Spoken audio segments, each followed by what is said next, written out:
A single bell tolls across the mist-cloaked fields of Aachen. Its sound is not bright, but low, as though it, too, has aged with the stones and soil of this ancient land. Fog drapes the earth in a woolen hush, softening the silhouettes of old oaks and moss-darkened chapels. The dew clings to everything, to blades of grass, to rusted hinges, to the fur lining a noble's cloak, and the morning smells of wet leather, wax, and the faint sweetness of myrrh. In the great cathedral, the air is heavier. Thick with incense and the breath of generations, it clings to the carved ribs of the vaulted ceiling. Stained glass windows catch the first pale light, turning it into bruised hues of red and violet that flicker across the floor like the shadows of dying saints. A coronation is coming, not a triumph, but a ritual as old as the empire itself. At the center of it all kneels a boy. Barefoot, thin, scarcely 12, he trembles on the cold flagstones. His pale hands are folded not in certainty, but in practiced obedience. The monk before him dips 2 fingers into consecrated oil, murmuring in Latin, words the boy has rehearsed but does not understand.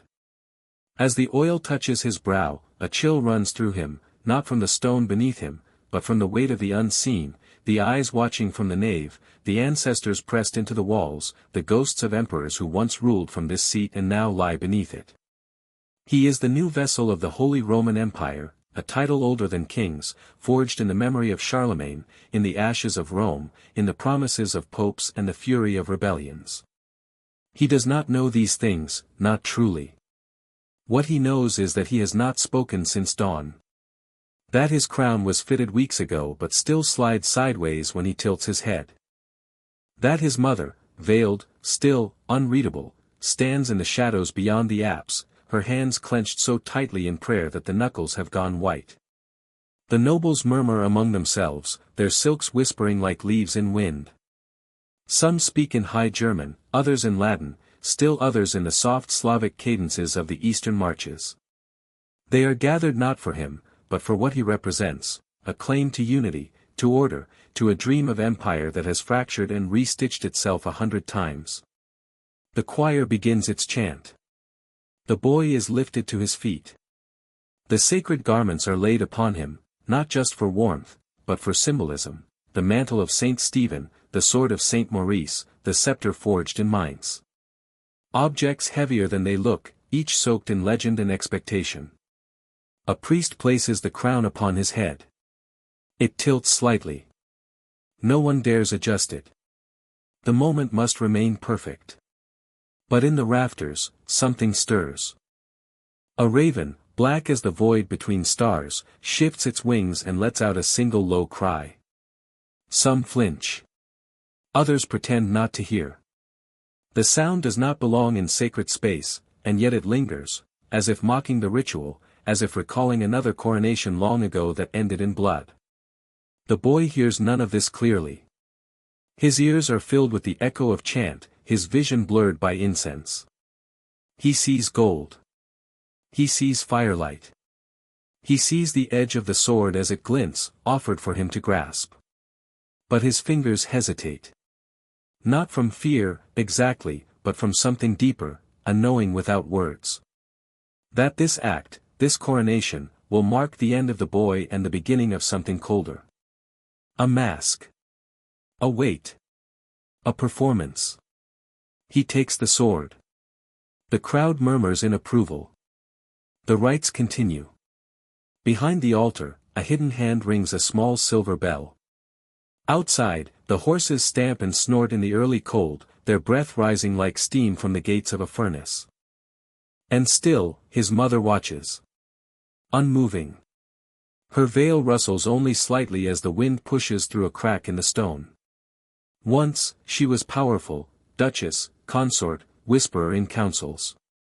Now, she is simply the emperor's mother. Her face holds no pride, only a silence deeper than grief. The boy is led through the cathedral. Down the nave.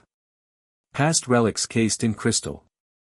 Past statues of long-dead bishops who once chose kings and shaped wars with the curl of a finger. His footsteps echo louder now, not from confidence, but because the chant has fallen silent. Outside, the sky is clearing. Light spreads across the city of Aachen, striking domes and rooftops, setting gutters ablaze with frost. Peasants press against the outer fences, hoping for a glimpse of the child emperor. They do not cheer. They watch. They measure. They wonder how much more bread will cost next week.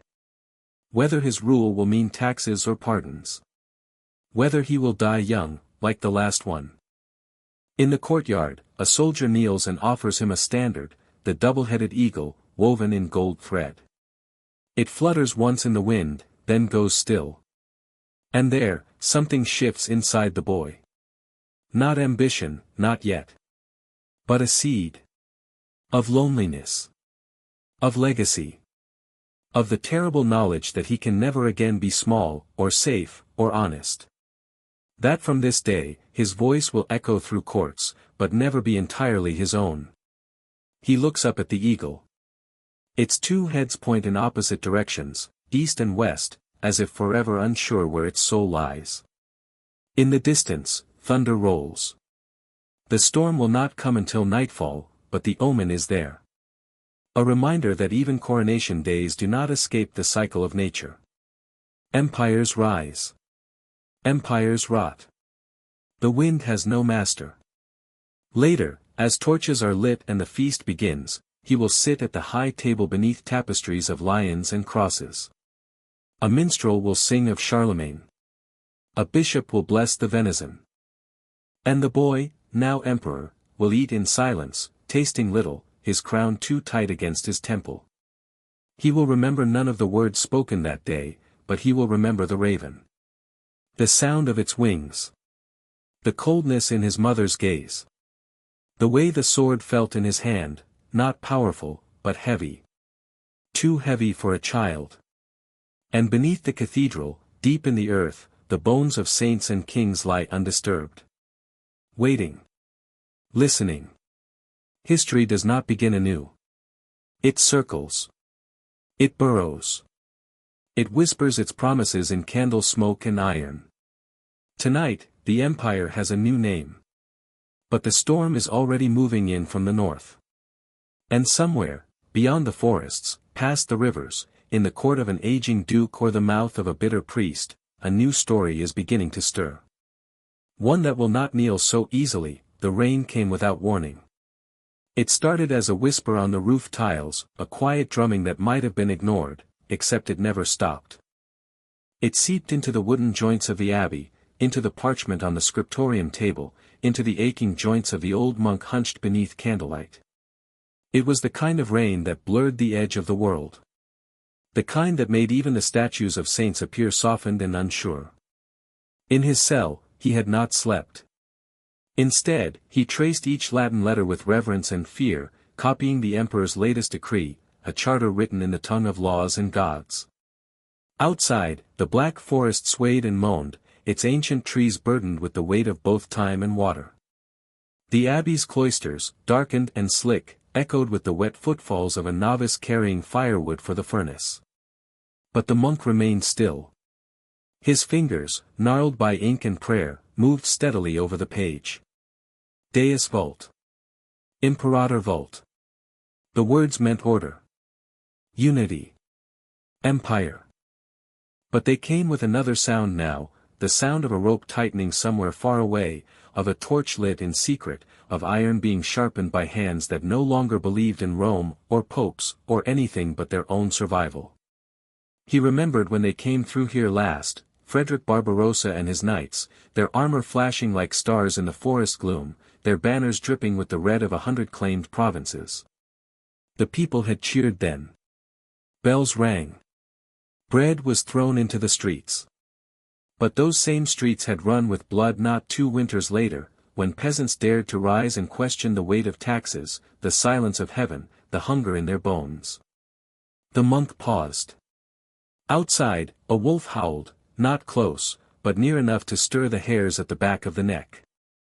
Somewhere, someone would pray for protection tonight. Somewhere, someone else would sharpen a blade. The candle beside him guttered. He leaned forward, casting his face in a tremulous light. Wrinkles carved like runes. Eyes fogged but alive. Lips silently moving in rhythm with the words he copied. This charter, this one he dared not alter, dared not lose, spoke of lands being seized in the name of justice, of bishops excommunicated for defiance, of cities fined into ruin. It was not new. Nothing in these scrolls was ever truly new. Only repeated, like verses, like seasons, like sins. And yet something had changed. Messages arrived faster now. Seals broken before reaching the abbot's desk. Whispers of Milan growing restless again. Of Guelphs and Ghibellines clashing in alleyways over the color of a banner. Of merchants refusing to tithe. Of the Pope's gaze turning colder, as if measuring the worth of a dying empire by the glint of its bones.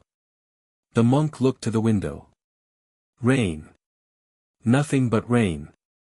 And yet he saw it, in the way the lightning cracked above the treetops, in the silhouette of a crow perched upon the abbey's cross, that something old and dangerous was returning.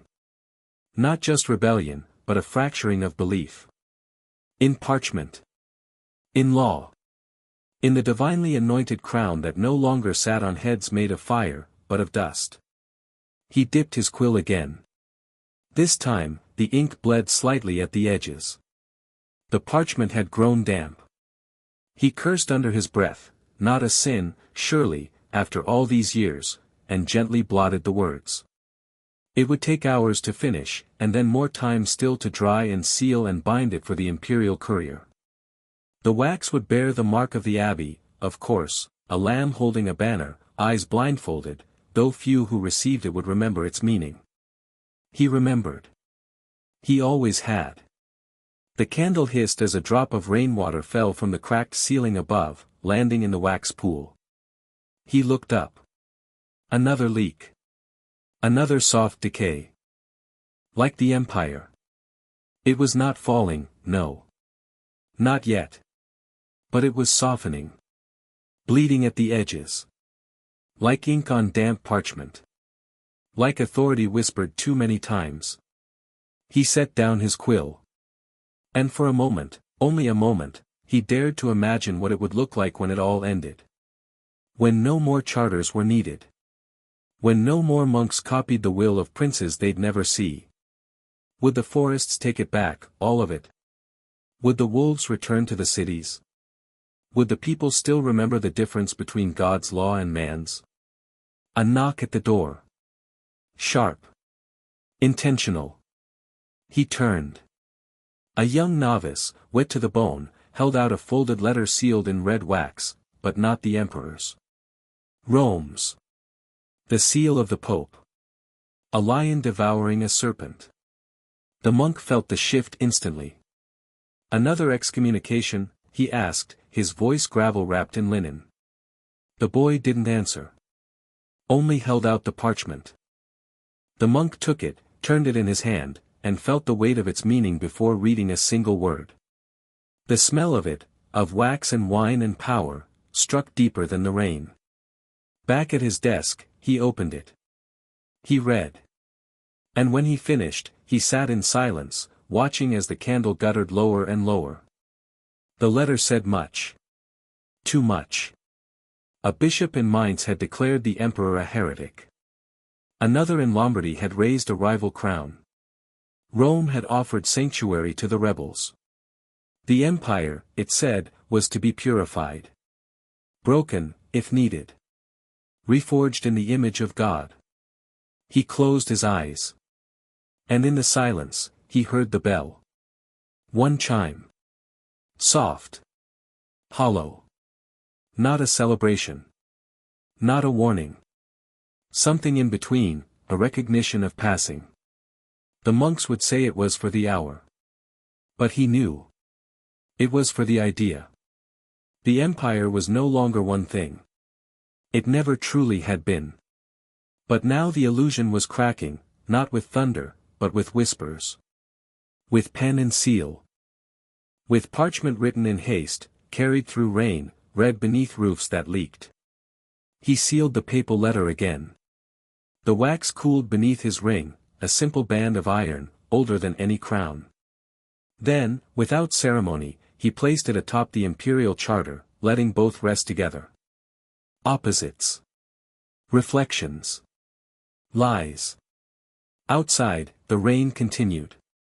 And somewhere far beyond the black forest, beyond the abbey walls and the scriptorium's silent ghosts, a torch was being lit not for prayer, but for war.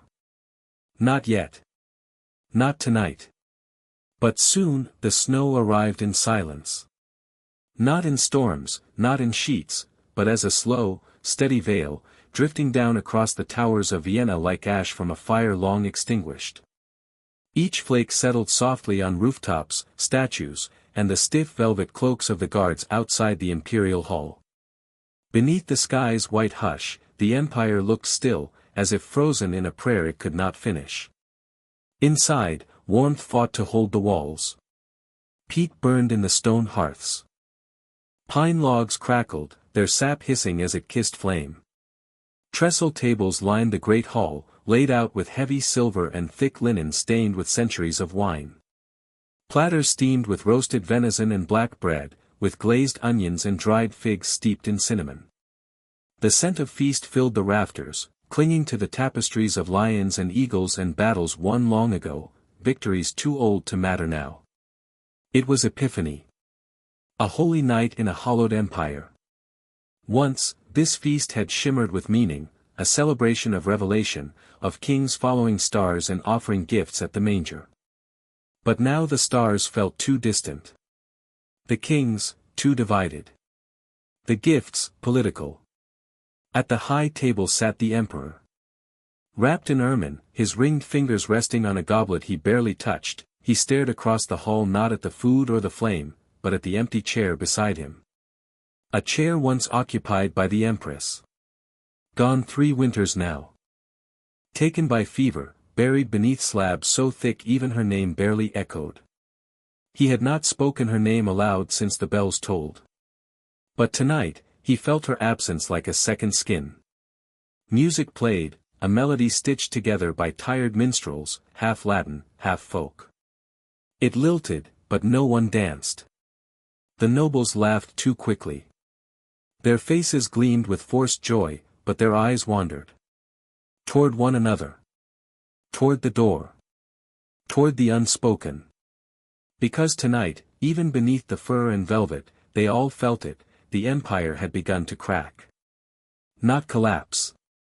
Not yet. But tremble. News had come. A Bohemian envoy waited behind the tapestry at the rear of the hall. He clutched a scroll bound in black cord, his boots crusted with road salt and thawed mud. His eyes, sunken, unreadable, watched the feast through the seam in the cloth. He had seen what was coming. Fires on the horizon. Factions rising with new names and old grudges. Heretics preaching on street corners. Princes declaring themselves sovereign under God, not emperor. And within this gathering of silks and stews, no one spoke of it. But they knew. The laughter faltered when the emperor's son entered, a boy, barely grown, with cheeks that had yet to lose their softness, but eyes already dulled by expectation. His tunic bore the imperial eagle. Twin heads. Twin fates. One kingdom already pledged to him in name, but not yet in heart. The emperor looked at him, and saw no reflection. Only distance. They exchanged no words. None were needed. For the boy was learning. Learning how to hold a chalice and say nothing. How to speak without voice, rule without trust, eat without hunger. He would be ready. Ready for a throne that gave no rest. A crown that pressed down like a yoke made of gold and sorrow. A servant spilled a jug of wine. The red spread quickly across the linen like blood beneath snow. There was a murmur, a scramble, and then, silence. The emperor raised one hand. The servant froze. The hall held its breath. But the emperor said nothing. His hand lowered. The stain remained. As the feast wound on, the wind howled outside. It scraped against the windows, moaned down the corridors, rattled the prayer flags that hung from the chapel spires. Somewhere beyond the palace walls, a beggar wrapped himself tighter in a ragged cloak and prayed to not be seen. Somewhere, a child coughed through the night, the hearth long since gone cold.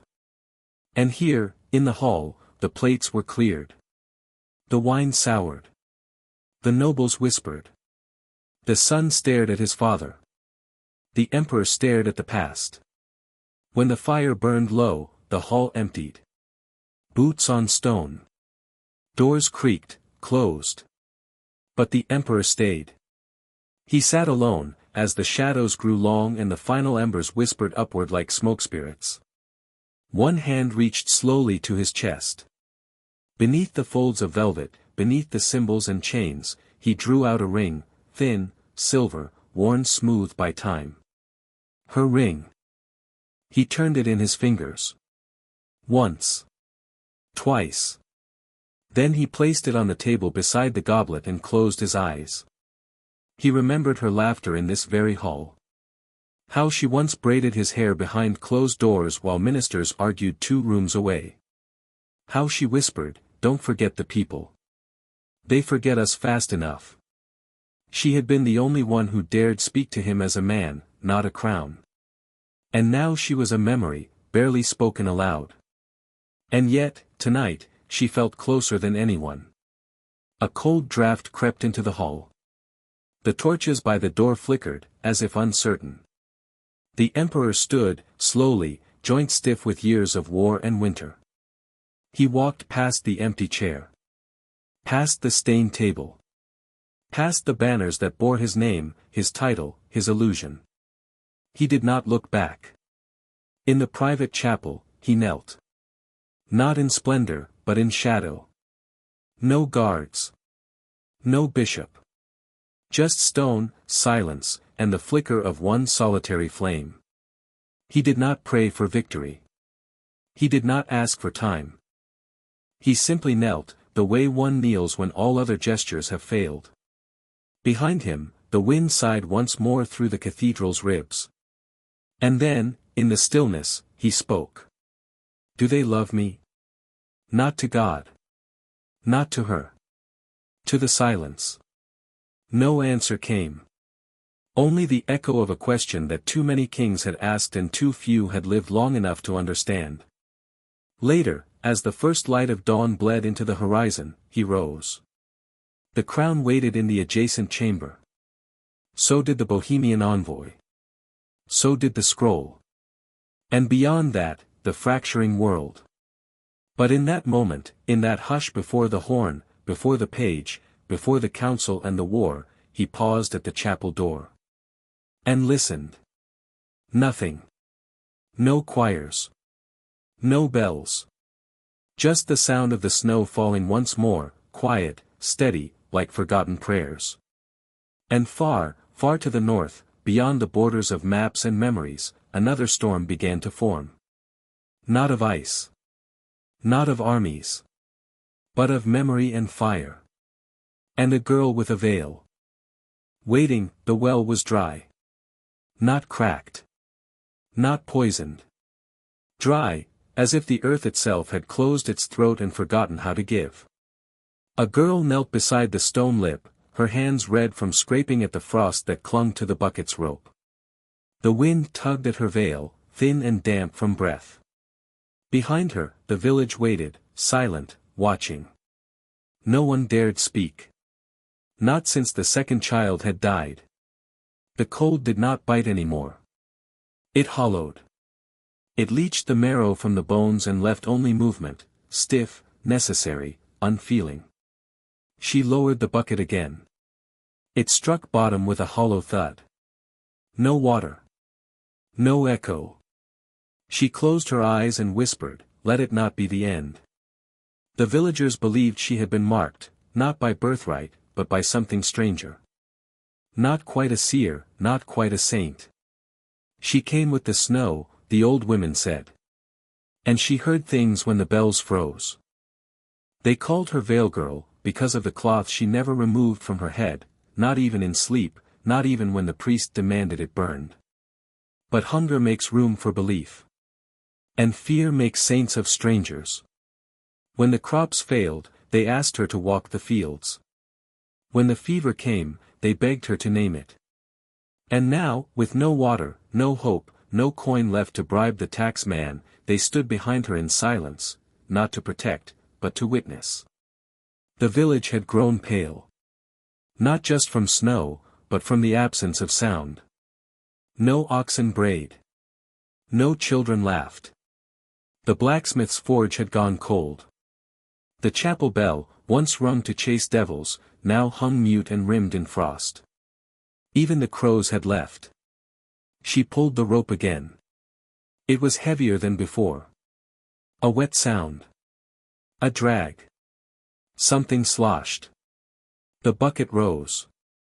Inside, not water. But mud. Black, slick, and bubbling as if something breathed beneath it. The old man at the back of the crowd crossed himself and turned away.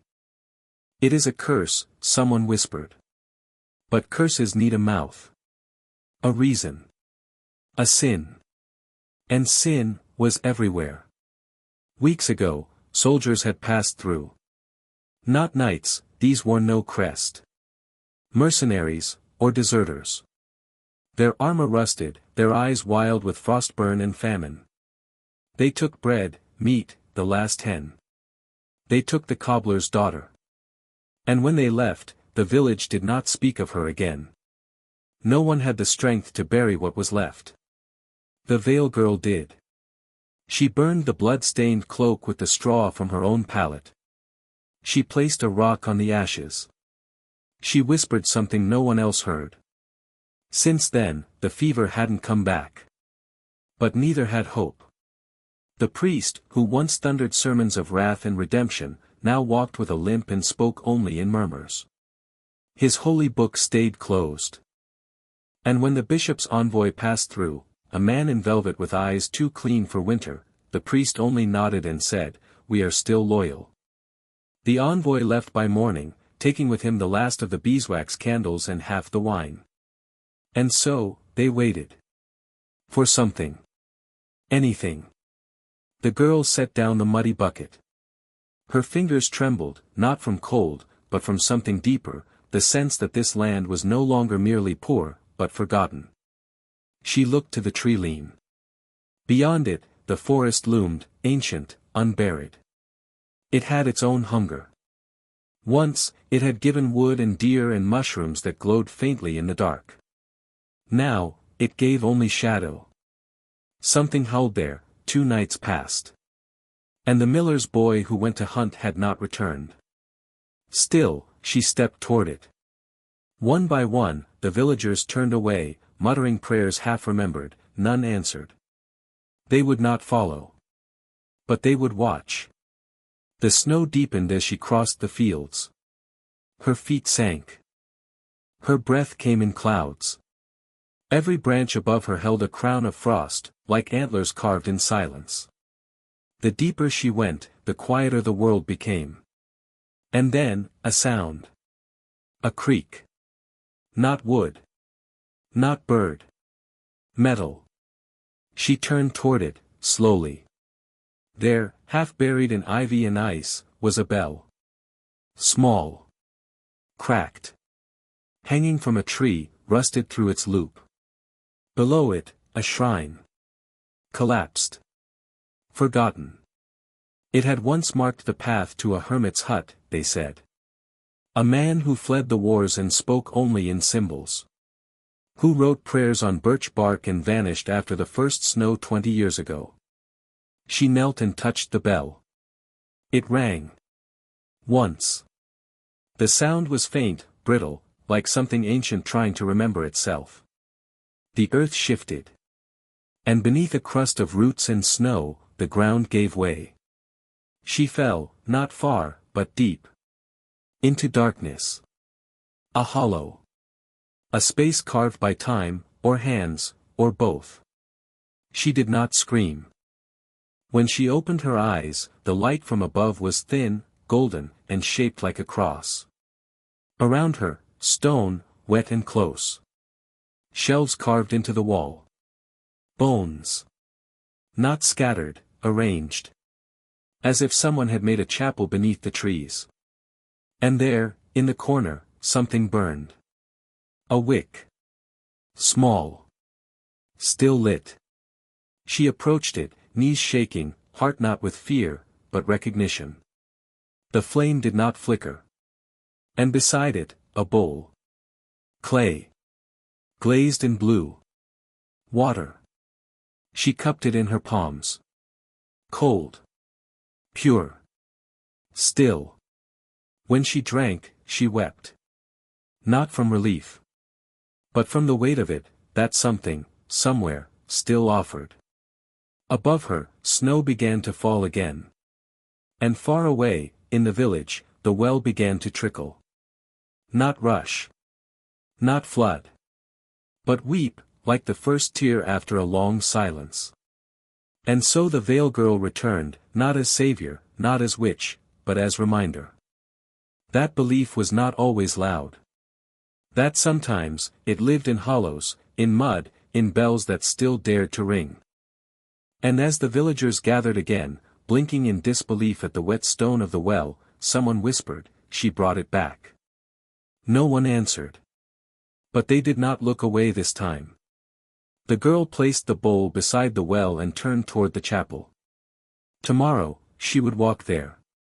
Because something was waking. Not just the land, but the past. And beyond the forest, beyond the snow, far to the south, a fire was being lit in a great hall of stone, where men in red robes debated heresy, and a boy emperor prepared to crown himself with iron. The world was not healing. It was stirring. And the silence would not last that a single torch flickered in the wind. It was not night, but it felt like it. The sky above the mountain pass was pale and shrouded, a canvas of ash and cloud. Snow drifted, not gently, but sideways, stung by wind that howled like wolves in mourning. And through it, a line of cloaked figures trudged upward, heads bowed, faces hidden. Among them, a boy no older than 12, gripping a wooden cross as tall as his chest. His lips were cracked. Blood from the wind, or from the prayers he would not stop whispering. Behind him, a woman wept without sound, cradling a bundle too small to be sleeping. They were not pilgrims. They were not soldiers. They were exiles. From a village that no longer stood. From a faith the bishop had declared blemished. From a sin no one would name aloud. The trail they walked had once been used by smugglers. Narrow. Treacherous. Carved into the side of a ravine where horses refused to tread. But there were no horses now. Just hunger. And the hope that beyond the pass lay something warmer than silence. At the front of the line walked Father Alric, a priest not old, but aged by fire. His robes were singed. His left eye clouded. He carried no scripture, only a staff carved with nails, relics he'd pulled from the ruins of his chapel when they burned it down. Some said he'd gone mad. Others followed him anyway. Because when the bishop's men came, it was Alric who stood between the flames and the children. And now, it was Alric who led them into the white. God still walks, he whispered once, to no one in particular. But he walks in shadow now. That night, they camped beneath a cliff, huddled in the lee of jagged stone, using torn clothes as blankets and prayer as fuel. No fires. Not here. The smoke would give them away. Not just to soldiers. But to something older. The mountain was not empty. Whispers came with the wind. Not words. Echoes. As if something beneath the ice still remembered names. Once, these lands had belonged to the old brotherhood, monks who carved monasteries into the cliffs, who spoke to God through isolation and ink. Their scriptures were written with feather and ash. Their bodies buried upright, so their skulls might face the sun each morning. All gone now. Starved. Slaughtered. Swallowed. But sometimes, at dusk, the wind carried chant. The boy heard it that night. Not in his ears, but in his ribs. He clutched the cross tighter.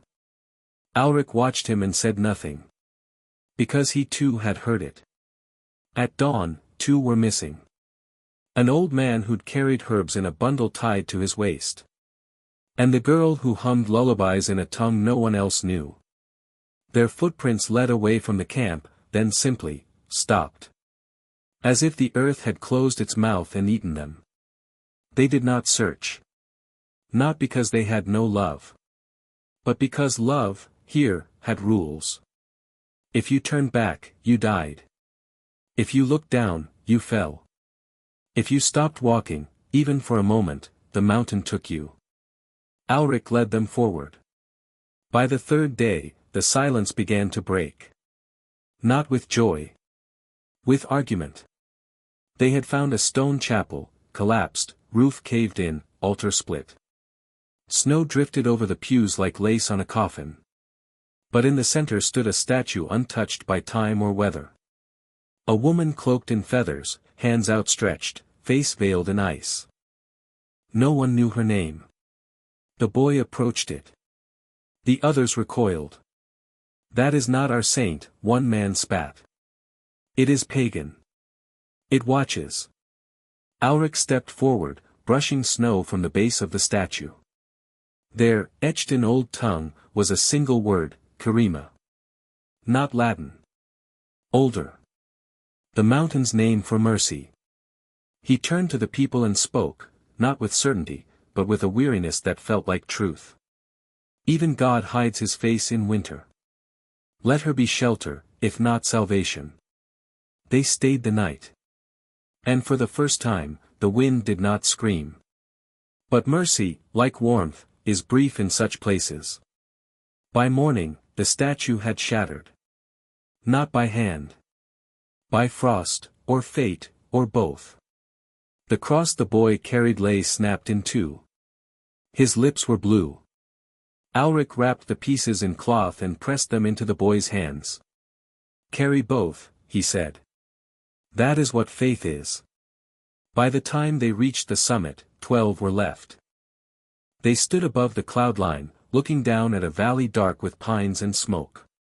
Not smoke from war. From hearths. A village. Distant. Alive. But also, ringed in palisade. Strange banners flew above the roofs, not the king's, nor the bishop's. Symbols carved in bone. Eyes. Spirals. Nails. This was not sanctuary. It was sovereignty. And it would not welcome strangers. Behind them, the path had vanished, snow refilling their footsteps as if they'd never walked at all. Ahead, risk. Below, unknown. But still, a chance. Alric turned to them. His voice cracked, not from doubt, but from use. We go down. And the boy, still gripping both halves of the cross, nodded once. Behind them, far across the peaks, a new light flared in the sky, distant, golden, pulsing like a heartbeat. A city. A cathedral. Or a fire. And somewhere within it, a king in exile was raising a crown not yet blessed, forged not of gold, but iron scraped from the dead. The world below had not ended. It had only begun to shift. And what waited there was not peace. But a choice. And they would walk into it, together.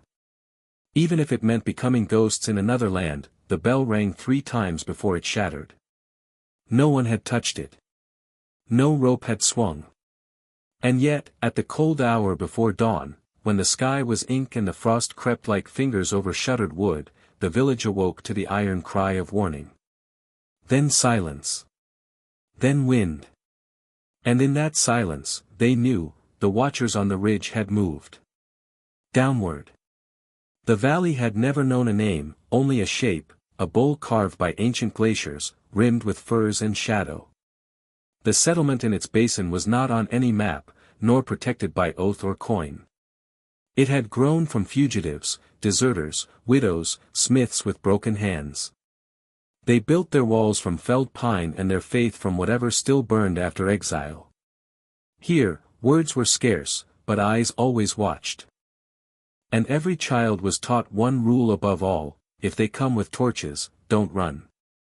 Don't beg. Don't speak. Kneel. Because the order had returned. No longer crusaders. No longer robed. What came now were remnants of something worse, not soldiers, but judges. And judges do not ask questions. They bring chains. And lists. And the cold memory of law.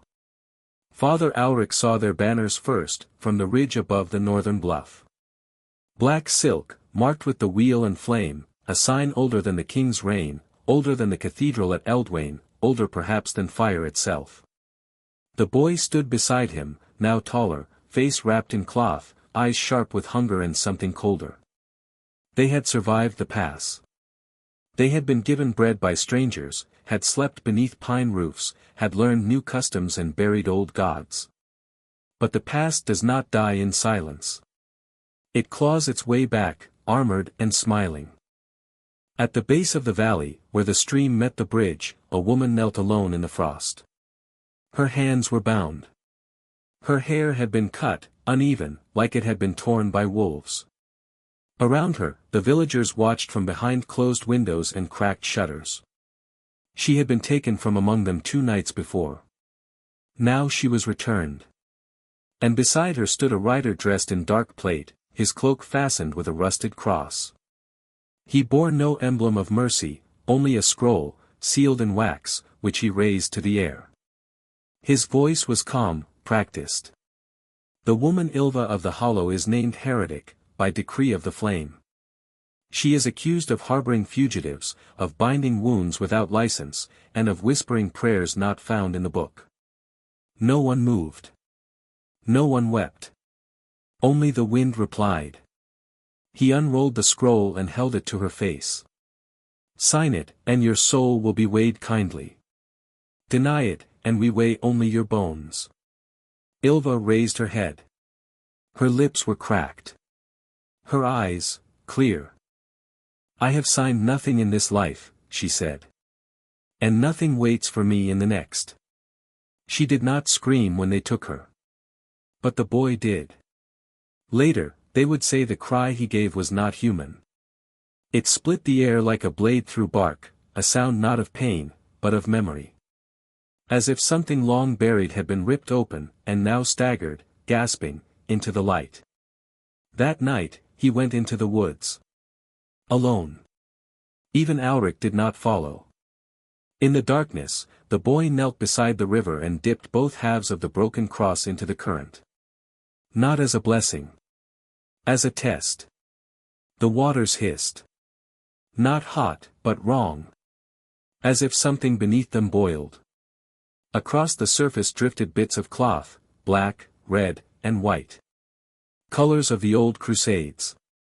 Tattered now. Stained with ash. The order had come from the south. That was known. But what they fled from, was not. The boy stayed until his breath froze silver. Then he stood and looked northward. To the hills. To the monastery that no longer rang bells. To the graves that no longer held bones. There, they said, lay the black archive, the last vault of the old scripture. The words before kings. Before fire. Before betrayal. He would go. Not for vengeance. But for truth. Because what was coming could not be fought with blades. And faith, broken though it was, still bled light. He returned at dawn. Alric met him without question. And behind the old man, the remnants of their journey, the 12 who had survived the pass, stood ready. Not armored. Not armed. But willing. They did not speak of Ilva. They did not speak of what would come. They only packed what little food remained, and set off toward the monastery. 3 days through snow. 2 over cracked bridges. And at last, a ruin. The monastery had been built into the rock itself, its lower halls carved from mountain stone, its spire now shattered and leaning like a broken tooth. Moss grew in the nave. Crows nested in the choir. And the altar was split clean through, as if struck by judgment itself. They entered without blessing. And yet, the silence was holy. In the crypt below, among skulls stacked like books, they found it. Not a weapon. Not a relic. But a codex. Wrapped in linen, sealed with wax, stitched in a language no longer spoken. Its pages were not parchment, but pressed ash. Its ink, not black, but deep red, like rust or dried blood. And within, a single phrase repeated again and again, like a wound refusing to close. The fire is not the punishment. It is the forgetting. Alric wept when he read it. Not loudly. Not long. But with the grief of a man who has found the grave of someone he loved, and learned they were buried alive. The boy looked at the words and felt no fear. Only urgency. Because now, he understood. The order had returned not to purge sin, but to bury memory. To wipe clean the remnants of a time when God was not bound in gold, but walked barefoot among the starving. And those who remembered, must burn. Outside, the storm was breaking. Not snow, but rain now, black with soot. The valley would flood by nightfall. But the boy did not flinch. He turned to the others. "We do not hide," he said. "We go back." And they did. Down the hills, through the woods, across the stream. Toward a village no longer asleep. The judge still sat in the square, flanked by his hollow-eyed men. The scroll was gone. Ilva's body was not seen. But her absence had become a presence. And that presence was not silent. The boy stepped forward. Not with violence. But with the codex. He held it out, arms steady. "Read this," he said. "And know what you serve." The judge laughed. A short, dry sound. No humor in it. He reached for the book. And in that moment, the wind died. And every crow in the trees screamed at once. Not warning. Witness. The book fell open. And the page burned. But not from fire. From memory. The air turned red. The earth shook. And every name the order had tried to erase, every song, every prayer, every child left unmarked, surged up like a flood long denied. Some screamed. Others fell to their knees. But the boy stood. Unmoved. Auric beside him, holding nothing now but the silence of truth. They did not win that day. The judge rose again. And more riders would come. But a fire had started. Not in the village. In the mind. And fire in the mind cannot be chained. It spreads. It remembers. And it waits. At the edge of the valley, under a canopy of broken stars, the boy lit a torch from the last ember of Ilva's hearth. He turned to the road that led east. Toward the city they had seen from the mountain pass. Toward the king who had crowned himself in exile. And he walked. Not to seek refuge. But to remind the world what it had chosen to forget. Let the next chapter begin not in silence, but in flame.